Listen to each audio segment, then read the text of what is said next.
Hello दोस्तों, welcome to my law channel. आप देख रहे हैं लॉ विद रिया और आज हम करने वाले हैं लॉ ऑफ कॉन्ट्रैक्ट सेकंड का एक इम्पॉर्टेंट टॉपिक, यानी कि फर्म की सदिच्छा यानी कि गुडविल और ऑफ अ फर्म होती क्या है।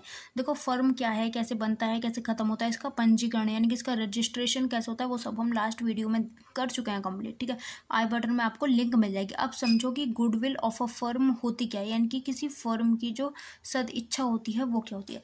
अब इसे इस तरह समझो, गुडविल जो होती है ना, वो फर्म का नाम होती है। एक फर्म जो नाम कमाता है उसे ही गुडविल बोलते हैं। मान लो मैं अपने नाम से एक पिज़्ज़ा की शॉप खोल लूँ, रिया पिज़्ज़ा शॉप, तो वो नहीं चलेगी। क्यों नहीं चलेगी? क्योंकि सब लोग डोमिनोज़ का पिज़्ज़ा खाना पसंद करते हैं। क्यों? क्योंकि डोमिनोज़ का मार्केट में अच्छा खासा नाम है, तो इसे ही गुडविल बोलते हैं। अब आपके सामने दो फ़ोन है, एक है आईफोन और एक है माइक्रोमैक्स। ठीक है, अब अगर आपको ऑप्शन दिया जाए इन दोनों में से कोई एक चूज़ करो, तो आप आईफोन चूज़ करोगे। क्यों? क्योंकि आईफोन जो है, ये आईफोन का बहुत ज़्यादा नाम है, ये बहुत अच्छा फ़ोन होता है, इसलिए आप आईफोन चूज़ करोगे। अब मैं बोलूँ माइक्रोमैक्स चूज़ कर लो, आप बोलोगे अरे यार अच्छा नहीं है ये। ठीक है, अब मैं बोलूँ आईफोन, आईफोन क्यों चूज़ कर लो, बोल दोगे आईफोन बहुत अच्छा होता है, इसका बहुत नाम है। तो ये जो नाम होता है ना किसी चीज़ का, जो प्रतिष्ठा, जो इज्जत होती है, इज्जत मार्केट में जो इज्जत होती है, उसे ही गुडविल ऑफ अ फर्म बोलते हैं। ठीक है, अब ये तो आप समझ गए गुडविल होती क्या है। अब इसे ज़रा थ्योरी में देखो, सुनो।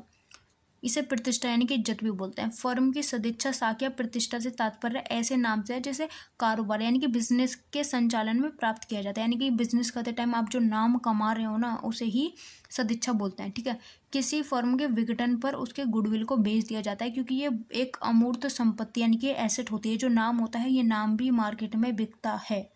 अब एक चीज समझो, ट्रेंगा बनाम हंट 1897 में लॉर्ड मैकनॉटन ने प्रतिष्ठा को थोड़ा और समझाया कि जो गुडविल है वो क्या है। उन्होंने बताया कि प्रतिष्ठा एक विक्रय का विषय रही, यानी कि प्रतिष्ठा जो है, गुडविल जो है, वो बिकती है।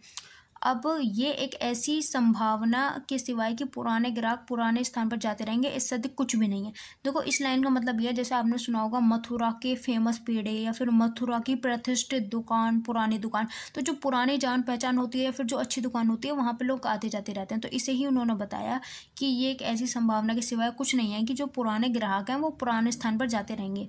ठीक है, प्रतिष्ठा यानी कि गुडविल का आशय ऐसे प्रत्येक नाम और लाभ से है जिसे पुराने फर्म के कारोबार के संचालन में प्राप्त किया गया है, जो हमने नाम कमाया। जैसे कि आईफोन का इतना बड़ा नाम है, एप्पल कंपनी का इतना बड़ा नाम है। ठीक है, प्राय ऐसा होता है कि प्रतिष्ठा यानी कि जो गुडविल है, वो किसी कारोबार का शरीर और आत्मा दोनों होती है, जिसके बिना कारोबार उससे कोई ज़्यादा खास प्राप्ति नहीं की जा सकती, और यदि होगी भी तो नाम मात्र की होगी। अब इसे इस तरह समझो कि जो एप्पल है, एप्पल तो इतना ज़्यादा कमाती है, एप्पल जो कंपनी है इतना ज़्यादा कमाती है। बाकी नोकिया हो गई, माइक्रोमैक्स हो गई, वीवो हो गई, ओप्पो हो गई, ये इतना ज़्यादा नहीं कमाती। क्यों? क्योंकि इनका मार्केट में इतना ज़्यादा नाम नहीं है। एप्पल का बहुत ज़्यादा नाम है, तो ये बहुत ज़्यादा कमाती है। ठीक है, प्रतिष्ठा यानी कि जो गुडविल होती है, वो फर्म का यश होती है, जिसे ईमानदारी से काम करके प्राप्त किया जाता है, फ्री में नहीं मिलती। ठीक है, अब एक चीज़ और देखो, सदिच्छा के क्रेता और विक्रेता के क्या अधिकार हैं, यानी कि जो गुडविल खरीदता है, बेचता है, उनके क्या अधिकार हैं। अब एक केस है, इसमें केस का नाम है टेंगा बनाम हंट 1897 का केस।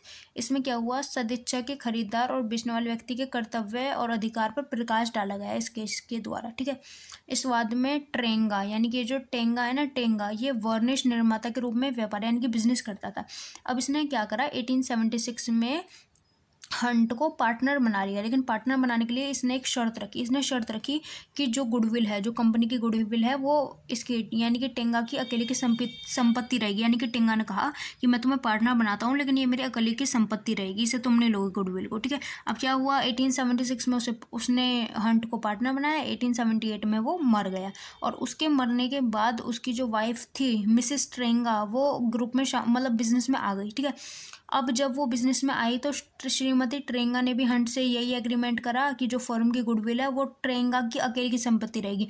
जो बात पति ने बोली वही सेम बात आके पत्नी ने बोल दी। ठीक है, अब ये जो पार्टनरशिप थी हंट और ट्रेंगा के बीच में, ये जो पार्टनरशिप थी, ये 1885 में ख़त्म होने वाली थी। अब क्या हुआ कि 1884 में ही श्रीमती ट्रेंगा यानी कि ट्रेंगा को ये पता लगा कि हंट जो है वो फर्म के ग्राहकों की सूची तैयार कर रहा है, यानी कि जो उनकी कंपनी के कस्टमर थे ना, उन सबकी लिस्ट बना रहा है, जिससे फर्म की अवधि समाप्त हो जाने पर, यानी कि जब वो फर्म खत्म हो जाएगा, बंद हो जाएगा, तो वो जिन लोगों की लिस्ट बना रहा है कस्टमर्स की, उनके साथ समव्यवहार कर सके, यानी कि ट्रांजेक्शन कर सके, लेन देन कर सके। यानी कि इसे इस तरह समझो जैसे कि तुम इस दुकान पे काम करते हो, ठीक है, तुम इस दुकान पे काम करते हो, अब तुम्हें पता है 2 महीने बाद तुम्हें दुकान छोड़ के जानी है, तो तुम उस दुकान पे आने वाले कस्टमर से ये कह दो कि भैया ये दुकान तो बुरी है, मैं इसे छोड़ रहा हूँ, तुम मेरी दुकान पे आना, वहाँ तुम्हें अच्छा सामान मिलेगा, इस तरह, ठीक है।